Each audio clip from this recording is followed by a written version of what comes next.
Seattle ਦੇ ਨਾਲ ਲੱਗਦੇ ਸ਼ਹਿਰ ਕੈਂਟ ਵਿੱਚ ਸ਼ਰਨ ਕੌਰ ਸ਼ੋਕਰ ਨਾਂ ਦੀ ਸਿੱਖ ਬੀਬੀ ਨੇ ਮਹਿਜ਼ 29 ਸਾਲ ਦੀ ਉਮਰ ਵਿੱਚ ਵੱਡੀ ਮੱਲ ਮਾਰੀ ਹੈ।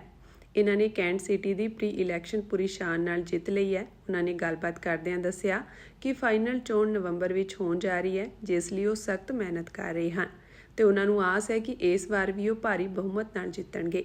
ਆਪਣੀ ਪੜ੍ਹਾਈ ਦੇ ਨਾਲ-ਨਾਲ ਸ਼ਰਨ ਕੌਰ ਦੀ ਖਾਲਸਾ ਗੁਰਮਤਿ ਸੈਂਟਰ ਨਾਲ ਬੜੀ ਡੂੰਘੀ ਸਾਂਝ ਰਹੀ। ਉਹਨਾਂ ਇੱਥੋਂ ਪੰਜਾਬੀ ਅਤੇ ਗੁਰਮਤਿ ਦੀ ਸਿੱਖਿਆ ਦੇ ਨਾਲ-ਨਾਲ ਗੱਤਕੇ ਦੀ ਸਿਖਲਾਈ ਵੀ ਲਈ। ਵਿਦਿਆਰਥੀ ਹੋਣ ਦੇ ਨਾਤੇ ਉਹਨਾਂ ਨੇ ਨਾਲ-ਨਾਲ ਪੰਜਾਬੀ ਦੀ ਪੜ੍ਹਾਈ ਪੂਰੀ ਕਰਦਿਆਂ ਸਕੂਲ ਵਿੱਚ ਵਲੰਟੀਅਰ ਦੇ ਤੌਰ ਤੇ ਵੀ ਸੇਵਾ ਕੀਤੀ। ਕੁਝ ਸਾਲ ਪਹਿਲਾਂ ਉਹਨਾਂ ਦਾ ਵਿਆਹ ਸਰਦਾਰ ਗੁਰਸ਼ਰਨ ਸਿੰਘ ਨਾਲ ਹੋਇਆ ਅਤੇ ਉਹਨਾਂ ਨੇ ਇੱਕ ਪੁੱਤਰ ਨੂੰ ਵੀ ਜਨਮ ਦਿੱਤਾ। ਸ਼ਰਨ ਕੌਰ ਨੇ ਵਾਸ਼ਿੰਗਟਨ ਯੂਨੀਵਰਸਿਟੀ ਤੋਂ ਪਾਲਿਸੀ ਵਿੱਚ ਮਾਸਟਰ ਡਿਗਰੀ ਕੀਤੀ ਹੋਈ ਹੈ। ਸਿੱਖ ਕੌਮ ਨੂੰ ਆਉਂਦੀਆਂ ਸਮੱਸਿਆਵਾਂ ਨੂੰ ਲੈ ਕੇ ਉਹ ਅਕਸਰ ਸਰਕਾਰੀ ਸੰਸਥਾਵਾਂ ਵਿੱਚ ਆਪਣਾ ਪੱਖ ਬੜੀ ਖੂਬਸੂਰਤੀ ਨਾਲ ਪੇਸ਼ ਕਰਦੇ ਰਹੇ ਹਨ। ਉਹਨਾਂ ਦੀਆਂ ਕਈ ਸਿਟੀ ਹਾਲ ਵਿੱਚ ਦਿੱਤੀਆਂ ਹੋਈਆਂ ਤਕਰੀਰਾਂ ਦੀ ਸ਼ਲਾਘਾ ਹੁੰਦੀ ਰਹੀ ਹੈ। ਪਿਛਲੇ ਸਮੇਂ ਚੱਲੇ ਬਲੈਕ ਲਾਈਵ ਮੈਟਰ ਵਿੱਚ ਵੀ ਉਹਨਾਂ ਨੇ ਵੱਡੀਆਂ ਸਟੇਜਾਂ ਤੋਂ ਤਕਰੀਰ ਕੀਤੀ, ਜਿਸ ਨੂੰ ਲੋਕਾਂ ਵੱਲੋਂ ਬਹੁਤ ਸਲਾਹਿਆ ਗਿਆ। ਇਹ ਸਭ ਨੂੰ ਦੇਖਦਿਆਂ ਉਹਨਾਂ ਨੇ ਖੁਦ ਸਿਆਸਤ ਵਿੱਚ ਉਤਰਨ ਦਾ ਫੈਸਲਾ ਲਿਆ ਅਤੇ ਪਹਿਲੀ ਵਾਰ ਹੀ ਵੱਡੀ ਕਾਮਯਾਬੀ ਹਾਸਲ ਕੀਤੀ।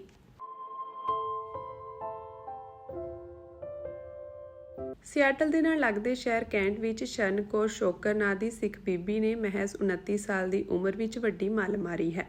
ਇਹਨਾਂ ਨੇ ਕੈਂਟ ਸਿਟੀ ਦੀ ਪ੍ਰੀ ਇਲੈਕਸ਼ਨ ਪੂਰੀ ਸ਼ਾਨ ਨਾਲ ਜਿੱਤ ਲਈ ਹੈ। ਉਹਨਾਂ ਨੇ ਗੱਲਬਾਤ ਕਰਦਿਆਂ ਦੱਸਿਆ ਕਿ ਫਾਈਨਲ ਚੋਣ ਨਵੰਬਰ ਵਿੱਚ ਹੋਣ ਜਾ ਰਹੀ ਹੈ, ਜਿਸ ਲਈ ਉਹ ਸਖਤ ਮਿਹਨਤ ਕਰ ਰਹੇ ਹਨ ਤੇ ਉਹਨਾਂ ਨੂੰ ਆਸ ਹੈ ਕਿ ਇਸ ਵਾਰ ਵੀ ਉਹ ਭਾਰੀ ਬਹੁਮਤ ਨਾਲ ਜਿੱਤਣਗੇ।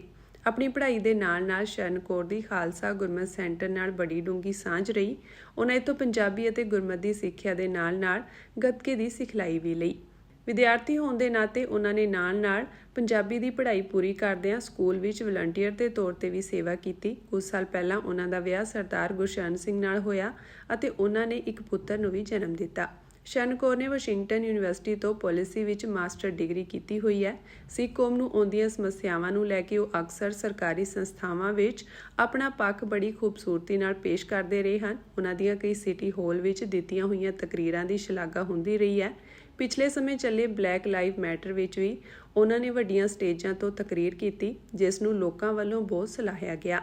ਇਹ ਸਭ ਨੂੰ ਦੇਖਦਿਆਂ ਉਹਨਾਂ ਨੇ ਖੁਦ ਸਿਆਸਤ ਵਿੱਚ ਉਤਰਨ ਦਾ ਫੈਸਲਾ ਲਿਆ ਅਤੇ ਪਹਿਲੀ ਵਾਰ ਹੀ ਵੱਡੀ ਕਾਮਯਾਬੀ ਹਾਸਲ ਕੀਤੀ।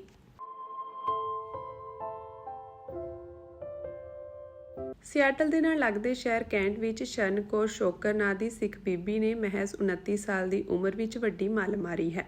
ਇਹਨਾਂ ਨੇ ਕੈਂਟ ਸਿਟੀ ਦੀ ਪ੍ਰੀ ਇਲੈਕਸ਼ਨ ਪੂਰੀ ਸ਼ਾਨ ਨਾਲ ਜਿੱਤ ਲਈ ਹੈ। ਉਹਨਾਂ ਨੇ ਗੱਲਬਾਤ ਕਰਦਿਆਂ ਦੱਸਿਆ ਕਿ ਫਾਈਨਲ ਚੋਣ ਨਵੰਬਰ ਵਿੱਚ ਹੋਣ ਜਾ ਰਹੀ ਹੈ, ਜਿਸ ਲਈ ਉਹ ਸਖਤ ਮਿਹਨਤ ਕਰ ਰਹੇ ਹਨ ਤੇ ਉਹਨਾਂ ਨੂੰ ਆਸ ਹੈ ਕਿ ਇਸ ਵਾਰ ਵੀ ਉਹ ਭਾਰੀ ਬਹੁਮਤ ਨਾਲ ਜਿੱਤਣਗੇ।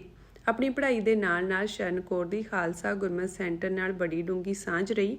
ਉਹਨਾਂ ਇੱਥੋਂ ਪੰਜਾਬੀ ਅਤੇ ਗੁਰਮਤਿ ਦੀ ਸਿੱਖਿਆ ਦੇ ਨਾਲ-ਨਾਲ ਗੱਤਕੇ ਦੀ ਸਿਖਲਾਈ ਵੀ ਲਈ। ਵਿਦਿਆਰਥੀ ਹੋਣ ਦੇ ਨਾਤੇ ਉਹਨਾਂ ਨੇ ਨਾਲ-ਨਾਲ ਪੰਜਾਬੀ ਦੀ ਪੜ੍ਹਾਈ ਪੂਰੀ ਕਰਦਿਆਂ ਸਕੂਲ ਵਿੱਚ ਵਲੰਟੀਅਰ ਦੇ ਤੌਰ ਤੇ ਵੀ ਸੇਵਾ ਕੀਤੀ। ਕੁਝ ਸਾਲ ਪਹਿਲਾਂ ਉਹਨਾਂ ਦਾ ਵਿਆਹ ਸਰਦਾਰ ਗੁਰਸ਼ਰਨ ਸਿੰਘ ਨਾਲ ਹੋਇਆ ਅਤੇ ਉਹਨਾਂ ਨੇ ਇੱਕ ਪੁੱਤਰ ਨੂੰ ਵੀ ਜਨਮ ਦਿੱਤਾ।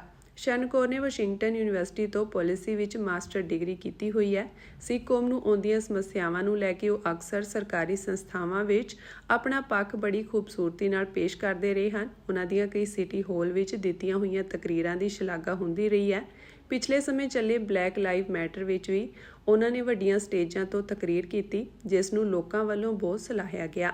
ਇਹ ਸਭ ਨੂੰ ਦੇਖਦਿਆਂ ਉਹਨਾਂ ਨੇ ਖੁਦ ਸਿਆਸਤ ਵਿੱਚ ਉਤਰਨ ਦਾ ਫੈਸਲਾ ਲਿਆ ਅਤੇ ਪਹਿਲੀ ਵਾਰ ਹੀ ਵੱਡੀ ਕਾਮਯਾਬੀ ਹਾਸਲ ਕੀਤੀ।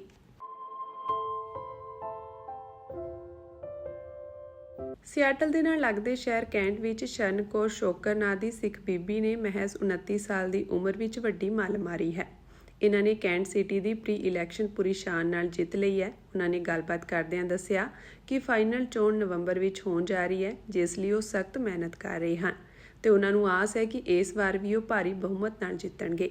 ਆਪਣੀ ਪੜ੍ਹਾਈ ਦੇ ਨਾਲ-ਨਾਲ ਸ਼ਰਨ ਕੌਰ ਦੀ ਖਾਲਸਾ ਗੁਰਮਤਿ ਸੈਂਟਰ ਨਾਲ ਬੜੀ ਡੂੰਘੀ ਸਾਂਝ ਰਹੀ। ਉਹਨਾਂ ਇੱਥੋਂ ਪੰਜਾਬੀ ਅਤੇ ਗੁਰਮਤਿ ਦੀ ਸਿੱਖਿਆ ਦੇ ਨਾਲ-ਨਾਲ ਗੱਤਕੇ ਦੀ ਸਿਖਲਾਈ ਵੀ ਲਈ। ਵਿਦਿਆਰਥੀ ਹੋਣ ਦੇ ਨਾਤੇ ਉਹਨਾਂ ਨੇ ਨਾਲ-ਨਾਲ ਪੰਜਾਬੀ ਦੀ ਪੜ੍ਹਾਈ ਪੂਰੀ ਕਰਦਿਆਂ ਸਕੂਲ ਵਿੱਚ ਵਲੰਟੀਅਰ ਦੇ ਤੌਰ ਤੇ ਵੀ ਸੇਵਾ ਕੀਤੀ। ਕੁਝ ਸਾਲ ਪਹਿਲਾਂ ਉਹਨਾਂ ਦਾ ਵਿਆਹ ਸਰਦਾਰ ਗੁਰਸ਼ਰਨ ਸਿੰਘ ਨਾਲ ਹੋਇਆ ਅਤੇ ਉਹਨਾਂ ਨੇ ਇੱਕ ਪੁੱਤਰ ਨੂੰ ਵੀ ਜਨਮ ਦਿੱਤਾ। ਸ਼ਨ ਕੌਰ ਨੇ ਵਾਸ਼ਿੰਗਟਨ ਯੂਨੀਵਰਸਿਟੀ ਤੋਂ ਪਾਲਿਸੀ ਵਿੱਚ ਮਾਸਟਰ ਡਿਗਰੀ ਕੀਤੀ ਹੋਈ ਹੈ। ਸਿੱਖ ਕੌਮ ਨੂੰ ਆਉਂਦੀਆਂ ਸਮੱਸਿਆਵਾਂ ਨੂੰ ਲੈ ਕੇ ਉਹ ਅਕਸਰ ਸਰਕਾਰੀ ਸੰਸਥਾਵਾਂ ਵਿੱਚ ਆਪਣਾ ਪੱਖ ਬੜੀ ਖੂਬਸੂਰਤੀ ਨਾਲ ਪੇਸ਼ ਕਰਦੇ ਰਹੇ ਹਨ। ਉਹਨਾਂ ਦੀਆਂ ਕਈ ਸਿਟੀ ਹਾਲ ਵਿੱਚ ਦਿੱਤੀਆਂ ਹੋਈਆਂ ਤਕਰੀਰਾਂ ਦੀ ਸ਼ਲਾਘਾ ਹੁੰਦੀ ਰਹੀ ਹੈ। ਪਿਛਲੇ ਸਮੇਂ ਚੱਲੇ ਬਲੈਕ ਲਾਈਵ ਮੈਟਰ ਵਿੱਚ ਵੀ ਉਹਨਾਂ ਨੇ ਵੱਡੀਆਂ ਸਟੇਜਾਂ ਤੋਂ ਤਕਰੀਰ ਕੀਤੀ, ਜਿਸ ਨੂੰ ਲੋਕਾਂ ਵੱਲੋਂ ਬਹੁਤ ਸਲਾਹਿਆ ਗਿਆ। ਇਹ ਸਭ ਨੂੰ ਦੇਖਦਿਆਂ ਉਹਨਾਂ ਨੇ ਖੁਦ ਸਿਆਸਤ ਵਿੱਚ ਉਤਰਨ ਦਾ ਫੈਸਲਾ ਲਿਆ ਅਤੇ ਪਹਿਲੀ ਵਾਰ ਹੀ ਵੱਡੀ ਕਾਮਯਾਬੀ ਹਾਸਲ ਕੀਤੀ।